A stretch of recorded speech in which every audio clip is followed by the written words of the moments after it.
네, 안녕하세요. 2025년 연성고 통합과 내신 대비 설명의 김형지입니다. 네, 시작하겠습니다.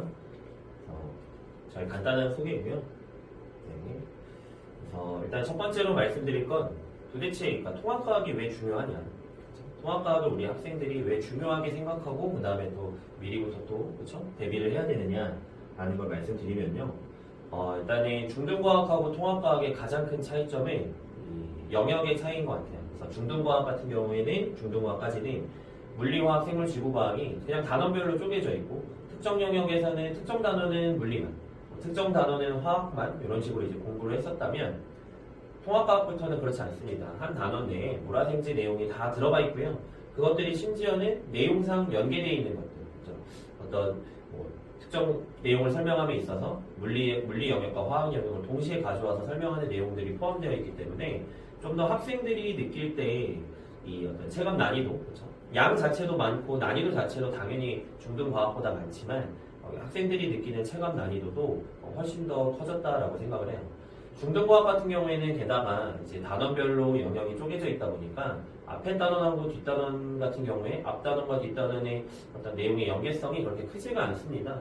근데 통합과학 같은 경우에는 앞에 내용을 잊어먹고 뒷 내용을 배우면 계속 이제 좀 어려움이 있기 때문에 통합과학 자체가 그 기존에 우리가 이제 중등과학에서 중학교 시절에 과학을 대하던 그 마인드로는 조금 어려움이 있겠다라고 말씀을 드리고요. 과학 과목 자체가 좀 중요도가 많이 올라갔어요.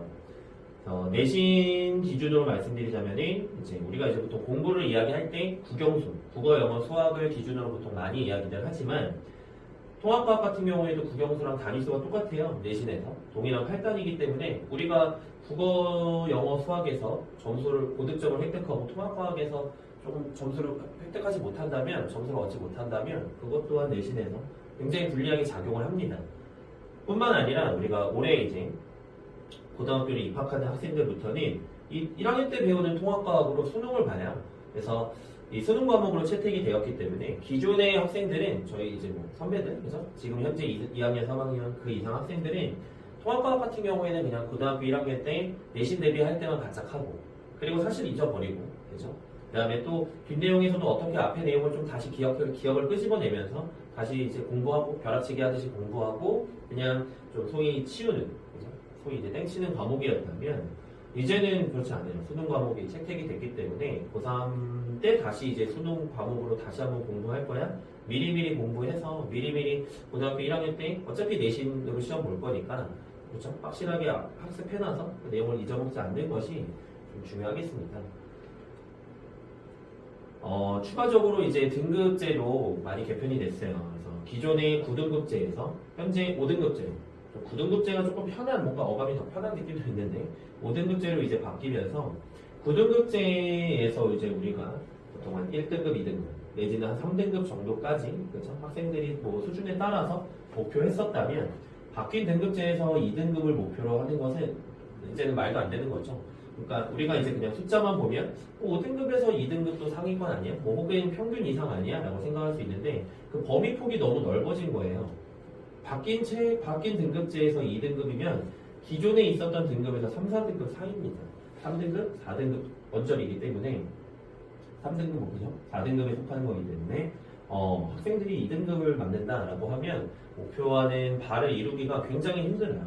그래서 사실상 1등급이 아니면 이제는 오히려 5등급제가 되면서 좀 범위가 넓어지고 학생들이 이제 좀 공부하는 데 있어서 부담감이 덜어진 게 아니라 오히려 학생들은 이제 1등급에 들어가지 못하면 좀 이제 곤란한 거죠.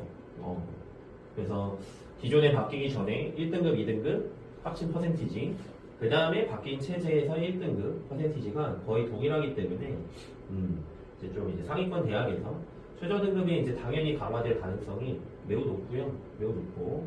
그래서 1등급을 맞지 않으면 우리가 목표하는 바를 이루기가, 목표 대학을 이제 진학하기가 굉장히 어려워졌다라고 말씀드리겠습니다.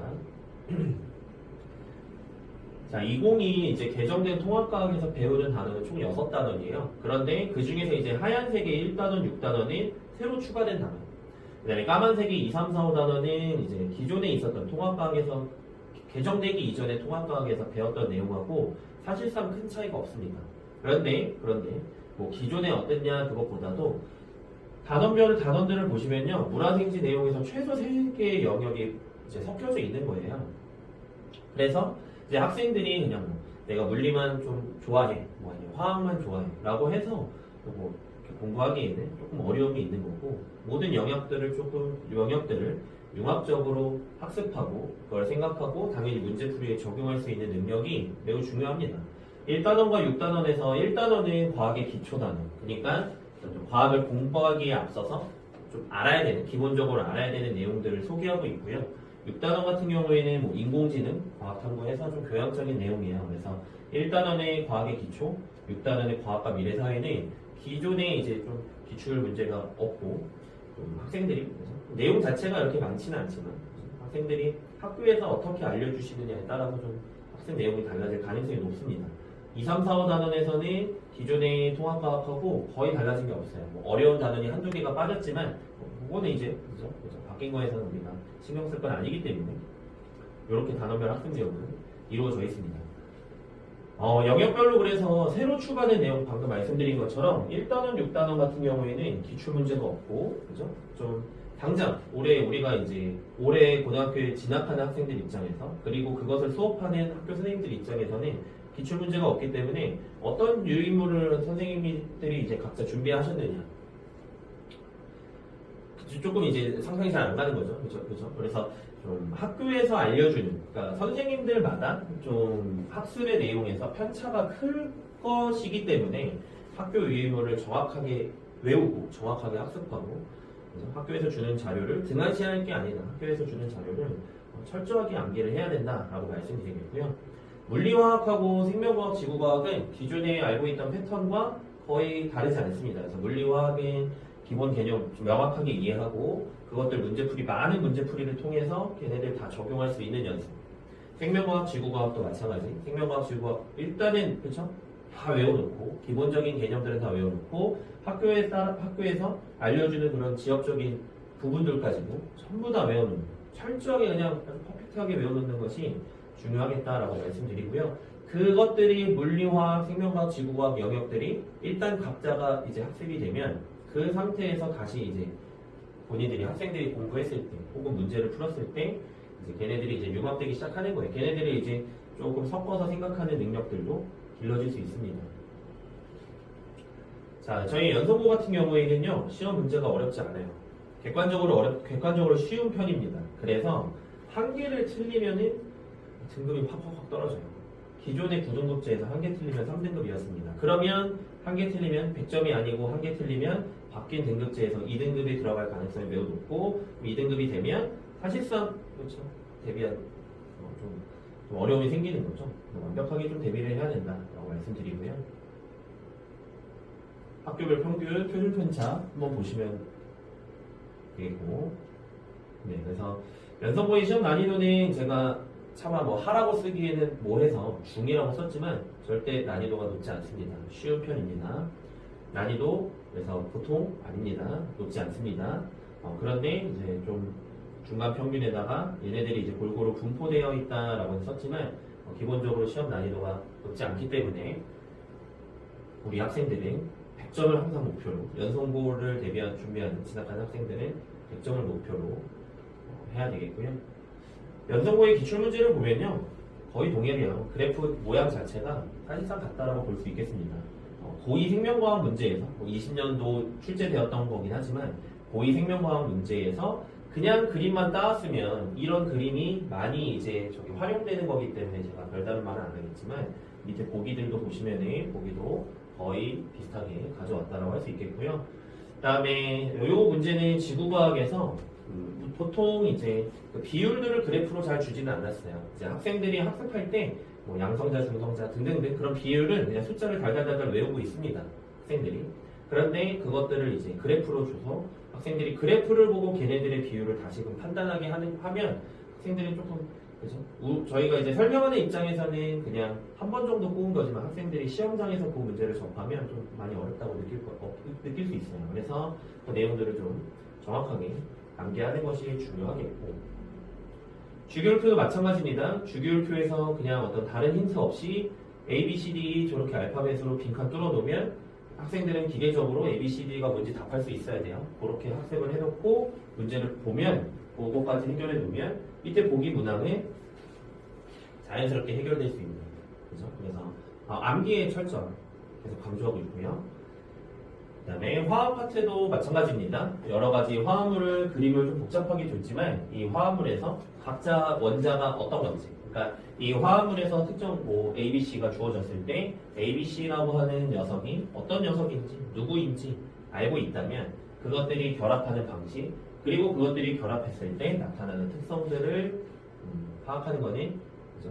어렵지 않습니다. 대신에 그냥 단순하게 내용 암기만 그냥 글기만 외우고 있다면 어떤 자료가 주어졌을 때 그림이 주어졌을 때 저 그림에서 특정 녀석이 특정 어떤 알파벳이 어떤 원소를 의미하는지 판단하는 게 문제풀이가 없으면 그것도 이제 쉽게 되기가 힘들기 때문에 많은 또 문제풀이를 풀어봐야 되겠다라고 말씀드렸고요.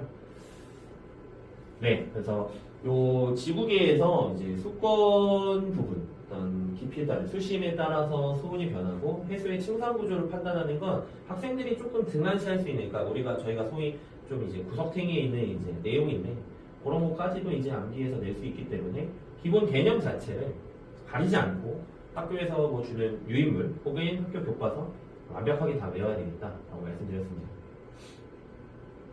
그래서 문화생지 영역을 각자 어떻게 준비해야 되는지는 써놨지만 화학이랑 생명과학, 지구과학은 전부 다 그렇죠? 완벽한 개념의 암기가 당연히 동반돼야 되겠고 물리학 같은 경우에는 어려운 자료에서 물리 자료를 어떤 걸 주더라도 학생들은 어려워합니다. 그 다음에 복잡한 계산, 학생들 물리 단어는 그냥 무조건 계산이 복잡하다. 학생들의 입장에서는 1차식 미지수가 한 개 있는 식도 복잡하다고 이야기해요. 그렇기 때문에 물리 단어 같은 경우에는 많은 연습이 필요한 거고 화학, 생명과학, 지구과학 같은 경우에는 기본적인 개념을 철저하게 암기해놓고 문제 몇 번 풀어보면 그것들을 어떻게 해석해야 되는지는 자연스럽게 따라옵니다. 기본적인 개념 암기가 매우 중요하다. 네, 물화생지 어떻게 학습해야 되는지는 그래서 이렇게 좀 정리를 해놓은 거고요. 그래서 저희 학생들은 당연하게도 개념 암기하고 그것을 바탕으로 문제 풀고 심화 문제, 그죠? 계속 서술형 문제, 5개념 정리 무한 반복해야 된다 말씀드렸습니다.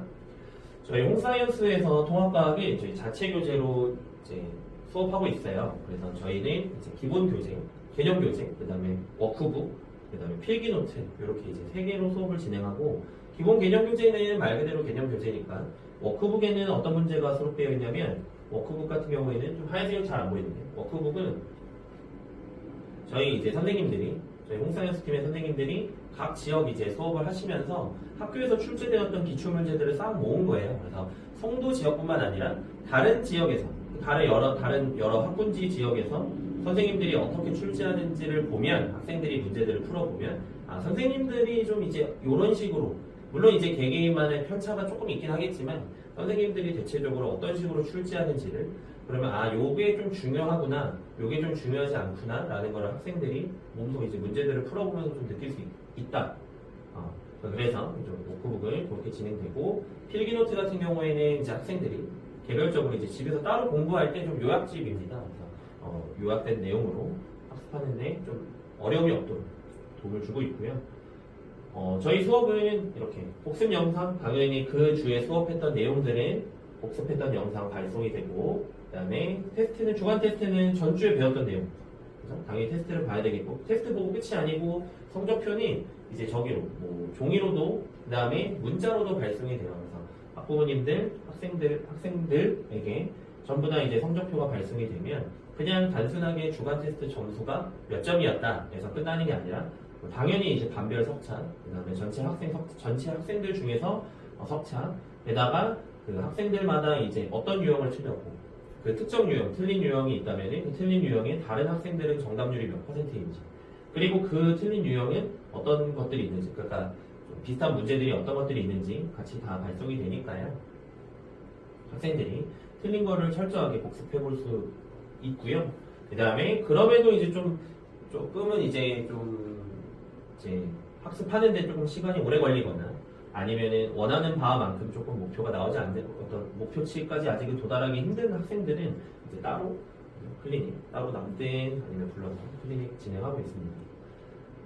게다가 여기에는 이제 적진 않았는데 저희 이제 학생들 수업 듣게 되면 선생님들한테 개별적으로 이제 질문할 수 있는 카톡방을 만들어요.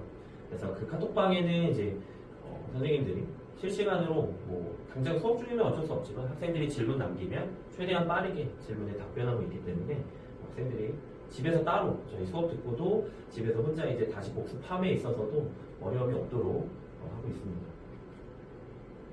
네, 경청해 주셔서 감사합니다.